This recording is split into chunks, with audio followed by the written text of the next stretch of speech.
How do you cope with depression and anxiety when you've had it for practically all of your life?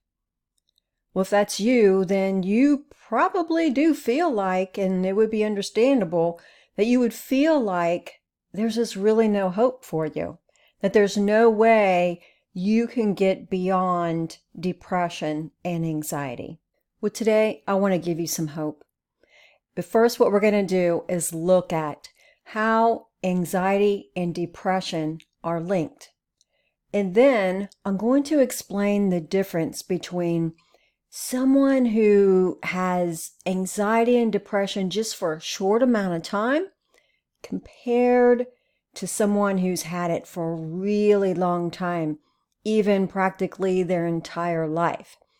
And then I'm going to explain to you how you can actually change, how you cope with unsettling situations and emotional pain and challenges in your life so that you don't remain stuck in depression and anxiety any longer. Does that sound like something you would be interested in?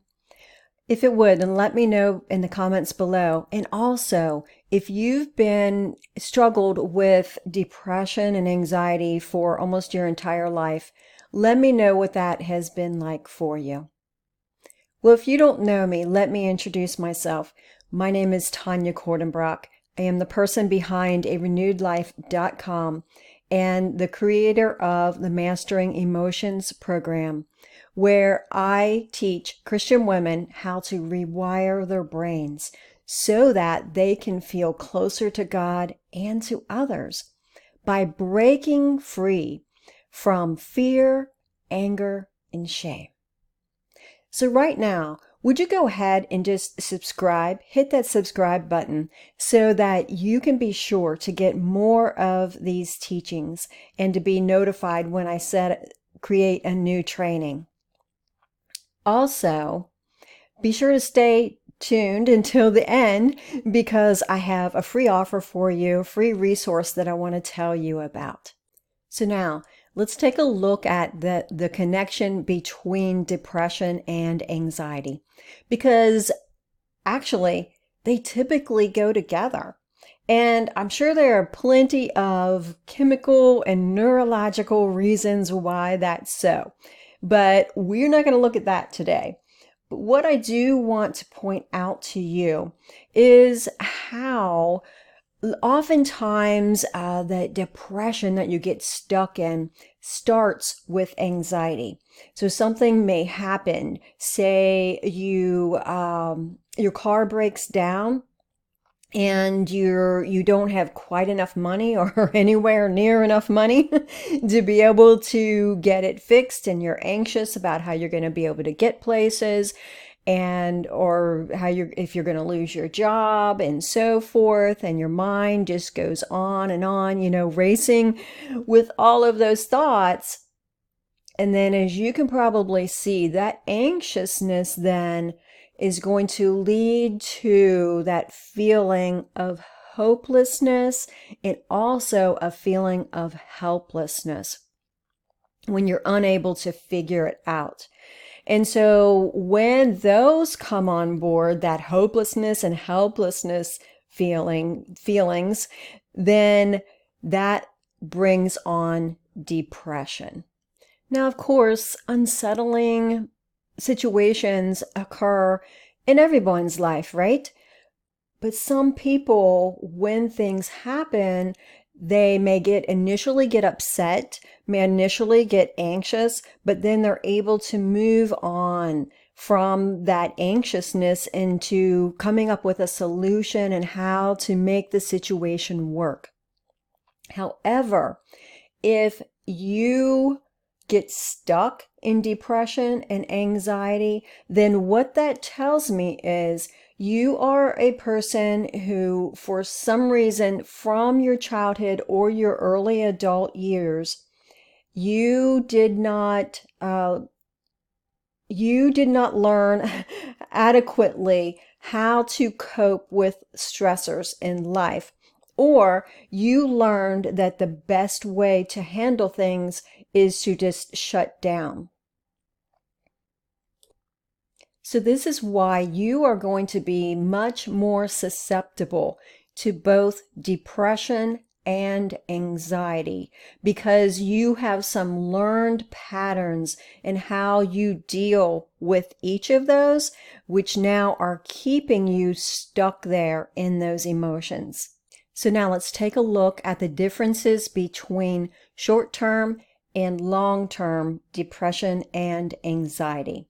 Now, short-term anxiety and depression would be when something overwhelming occurs so that, normally you would be able to function. Normally you're doing well in life. You can problem solve. You can work through situations and emotional upsets. But then something just overwhelming occurs, something drastic. You suddenly, your job is eliminated, or you find out your husband has cancer, or you find out your child is on drugs. And all of these are just so huge and so unsettling that and unusual. They're not circumstances that we encounter on an everyday basis. And the stress of them is so overwhelming that the immediate effect is going to be just shutting down, that depression, that heaviness coming over you, and you feel immobilized and heavy and that you can't take any steps, or if you do, like it's walking in really thick, deep mud, that it takes all of your energy to be able to function in such a situation.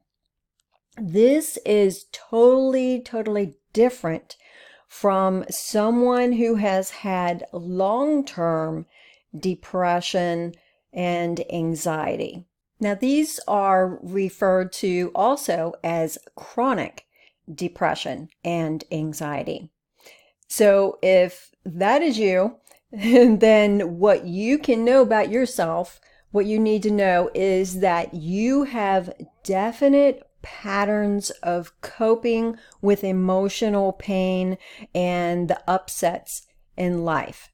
You have these patterns that have developed over time, and they were learned early on in your life, just as I discussed a few moments ago. And because they have occurred over and over and over, then patterns, they've become ingrained in your brain, so that when the neurons in your brain fire, when they receive the information that something is wrong, the neurons are going to fire in your brain, and they are going to go in the same pattern every single time. Now, these patterns are going to lead to the same type of thinking, same type of logic that is going to just bring you down into that depression and shut you down. I've seen this in my online members when they come in and they describe how they have these patterns. They describe how they get stuck in depression and anxiety. And as we look at it, we see how this all plays out for them. For instance, one woman, when she began in the program, she talked about how her husband was having affairs, and every time she came upon any kind of evidence, she always had the same sort of thinking that would go on, and where she doubted herself if this was legitimate evidence. And then when her husband would turn back on her and blame her or accuse her of being overly suspicious or just whatever, all kinds of accusations he would have against her, then this would stir up in her more and more anxiety, and she couldn't figure out what to do with it. And so then that would lead her into depression, where she started having panic attacks and just totally shutting down, and almost to the place where she couldn't function in her everyday life.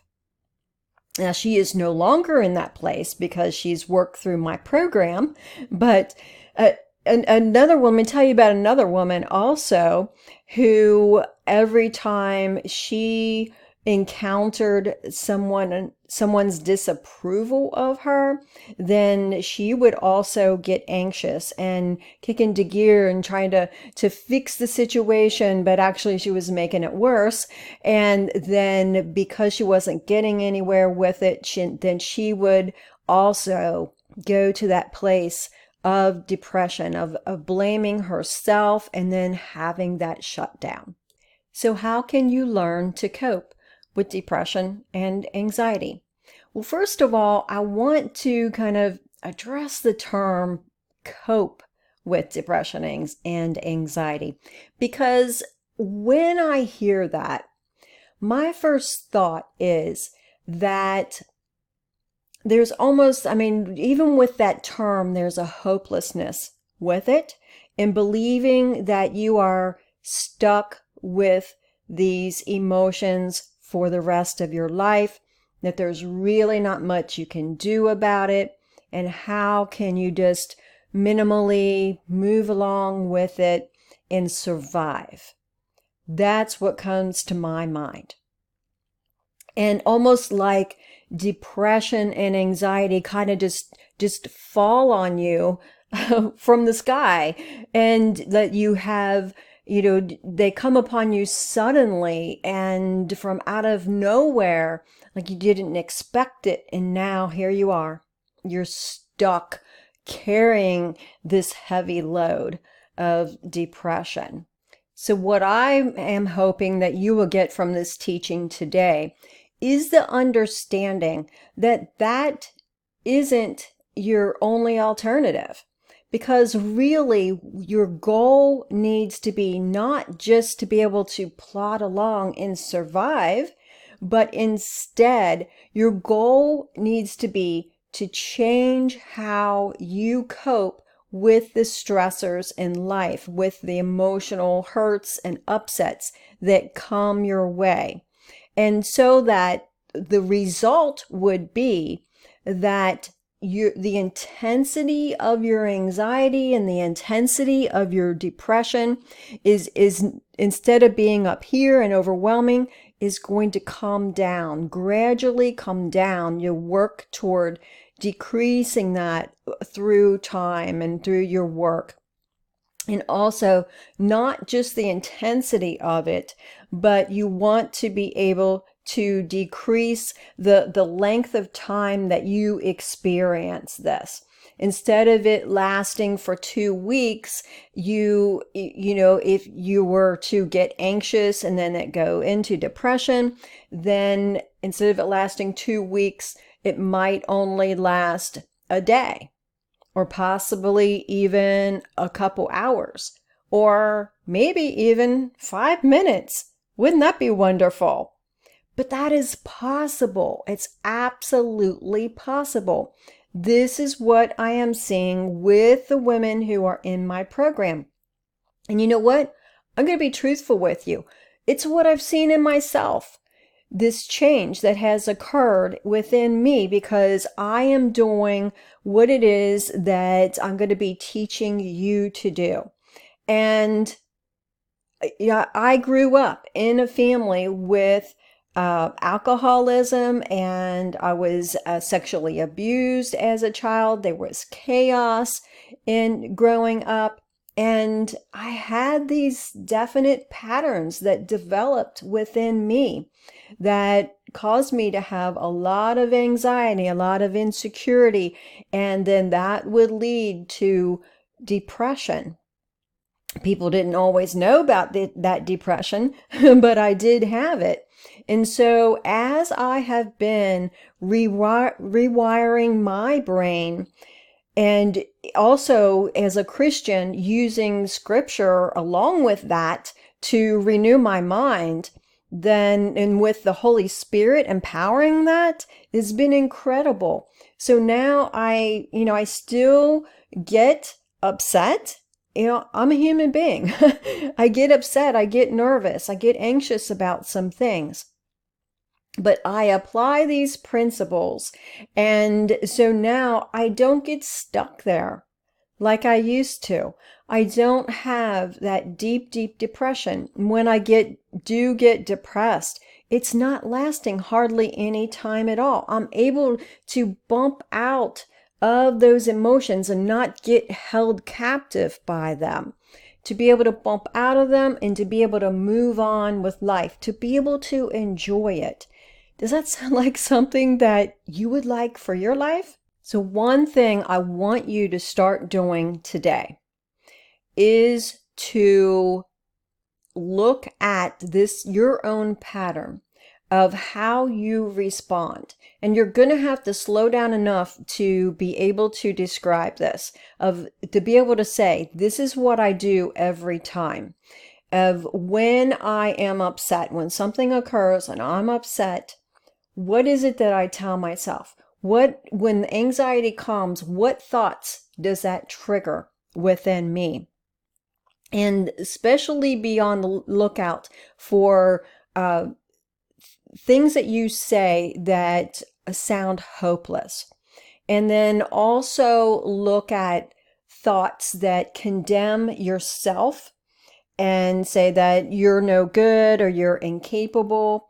Thoughts that also rationalize that no one can be trusted, and that rationalize about just life in general, that life is always going to give you a raw deal, that nothing good is ever going to come your way. So pay attention to that. And also notice how that thinking then leads into depression and how long it's lasting for you and the intensity of it. You could rate it from 0, meaning none, to 10, where it's extreme and you just are unable to function. And then how many hours or days does it last for you? And look at that pattern and what the depression does to you. What does it cause you to do? Does it cause you to, when you shut down, does it cause you to hide yourself away? Does it cause you to eat more? Does it cause you to lash out at the people around you? Now, being able to identify your pattern is just the tip of the iceberg. It is powerful though. And I really want you to do that. And I also want you to check out the previous training that I did. It was a teaching on overcoming fear and anxiety, because I go into a lot more detail there.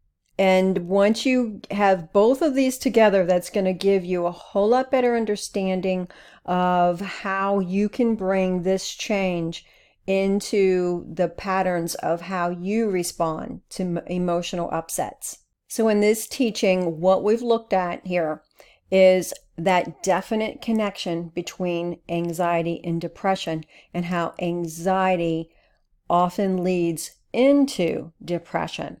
Then we looked at the differences between short-term and long-term depression and anxiety, and how the short-term occurrence of it requires a totally different way of coping than what long-term does. If you've had depression and anxiety almost your entire life, then you most definitely have these ingrained patterns that need to be changed. And then lastly, I talked about how you can have some hope with this, because not only, you don't just want to learn how to cope and you just barely get by, but actually you can change this ingrained pattern within yourself so that you are responding differently to those upsets. And then you can be just like the women in my online program, for instance, the one I told you about whose husband had multiple affairs. Where she is now, She is so much more confident in herself, and her thinking has completely changed, where she's no longer condemning herself for what's going on, blaming herself, and just sinking down into that depression. But instead, now she is looking at what kind of choices she wants to make for her life. She's feeling confident in who she is. And then the other member, the other woman that I mentioned earlier, who would get so upset when someone else was upset with her and how that would cause her to get depressed. Well, now she has been able to identify her own patterns of how she's responding. We've worked on changing that pattern. And now what is happening more frequently for her, where, she might initially kind of pull back and start to go to that place, but then she's paying attention. And she's redirecting so that she can be calmer, she can feel more at peace, even feel the peace of God that He can repair this hurt, or that He can help her in it, and to be able to figure out what just happened, and not just to assume that this person meant to hurt her and pull away from the relationship, blame herself, and totally shut down. If you found this helpful in any way, please press that like, and also share it with others. Help me to spread the word, and to help your friends, people that you love and who are struggling with this. And that would be just so, so helpful for me and for them. And as I promised before, I do have a free resource for you, and I offered this with my last training also. It is called the Overcoming Fear and Anxiety Guide, and I will put a link to that for you below. Have a great day. Bye.